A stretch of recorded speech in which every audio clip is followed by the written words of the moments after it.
இந்த நாளுக்கான ரேமா வார்த்தை சங்கீதம் 34:22. கர்த்தர் தமது ஊழியக்காரன் ஆத்துமாவை மீட்டுக் கொள்ளுகிறார், அவரை நம்புகிற ஒருவன் மேலும் குற்றம் சுமராது.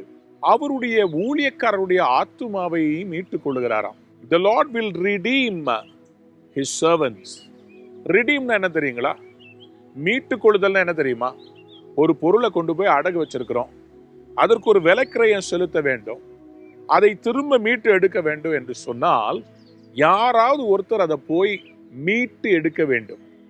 ஆண்டவர் இன்றைக்கு உங்களை பார்த்து சொல்லுகிறார், நான் என் சொந்த இரத்தத்தினாலே உனக்கு விலைக்கிரயம் செலுத்தி உங்களை நான் வாங்கி இருக்கிறேன், உங்களை நான் மீட்டெடுத்திருக்கிறேன் என்று கர்த்தர் சொல்லுகிறார்.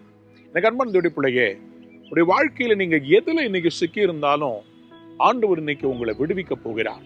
நீங்க ஊழியக்காரராய் பல அவமானங்களை, நிந்தைகளை சகித்துக் கொண்டிருக்கிறீங்கல்ல, ஆண்டவர் இன்னைக்கு உங்களுக்காக வைராக்கியமா சொல்லுகிறார், நான் என் ஊழியக்காரருடைய ஆத்துமாவை மீட்டுக் கொள்ளுவேன்.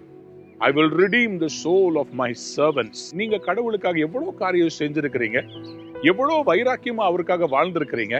அன்பான தேவனுடைய பிள்ளையே, இன்னைக்கு நீங்க ஸ்கூல்ல சின்னதா ஒரு கதை சொல்லி ஆண்டவரை குறித்து அறிவித்திருந்தாலும் சரி, அல்லது நீங்கள் தெருவில் நின்று டான் பிரீச்சிங் பண்ணியிருந்தாலும் சரி, டிராக்ஸ் ஊழியம் செய்யறவங்களா இருந்தாலும் சரி, என்ன ஆண்டவருக்காக நீங்க செய்திருந்தாலும் இன்னைக்கு ஆண்டவர் உங்களை பார்த்து சொல்றாரு, நீ எனக்காக என்னுடைய அன்பை குறித்து எல்லாருக்கும் சொன்னதுனால நான் உன்னை எப்படி சிக்கல்ல விடுவேன், நான் உன்னை மீட்டுக் கொள்ளுவேன்னு ஆண்டவர் சொல்லுகிறார்.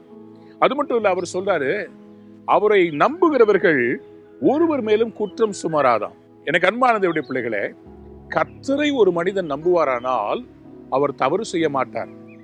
அதனாலதான் இங்க எழுதப்பட்டிருக்கிறது, அவரை நம்புகிற ஒருவர் மேலும் குற்றம் சுமராது. அப்போ நம்ம கடவுளுடைய பிள்ளைகளா இருந்து நம்ம மேல வீண் பழி பாவங்கள் வந்துச்சுன்னா கர்த்தர் அதை பார்த்துட்டு சும்மா இருக்க மாட்டாரு, நமக்கு விரோதமாய் உருவாக்கப்பட்ட ஆயுதத்தை கேன்சல் பண்ணிடுவார். இன்னைக்கு ஆண்டவர் உங்களுக்கு இந்த 2 ஆசீர்வாதங்களை தருவாராக. ஆண்டவர் உங்களை மீட்டு எடுக்க போகிறார். உங்க மேல் குற்றம் சுமராதபடி உங்க பெயருக்கு ஆண்டவர் நற்பலனை கொடுக்க போகிறார். உங்க பெயரை கலங்கப்படுத்தி இருக்கிறாங்களா, உடைய பெயரை ரொம்ப கேவலப்படுத்தி இருக்கிறாங்களா, ஆண்டவர் சொல்றாரு, நான் உன்னை மீட்டு எடுப்பேன், உன் மேல குற்றம் சுமராது. கர்த்தர் இன்றைக்கு யோசேப்பை போல உங்களை மீட்டெடுப்பாராக, தாவீதை போல உங்களை மீட்டெடுப்பாராக, அவருடைய தீர்க்கதரிசியாகிய எரேமியாவை போல உங்களை மீட்டெடுப்பாராக. உங்களை மீட்டெடுப்பார், உங்கள் மேல் குற்றம் சுமராது. புரிந்து கொள்ளாதவர்களும் உங்களை புரிந்து கொள்வார்கள். உங்களோடு கர்த்தர் இருக்கிறார். Have a wonderful day. God bless you.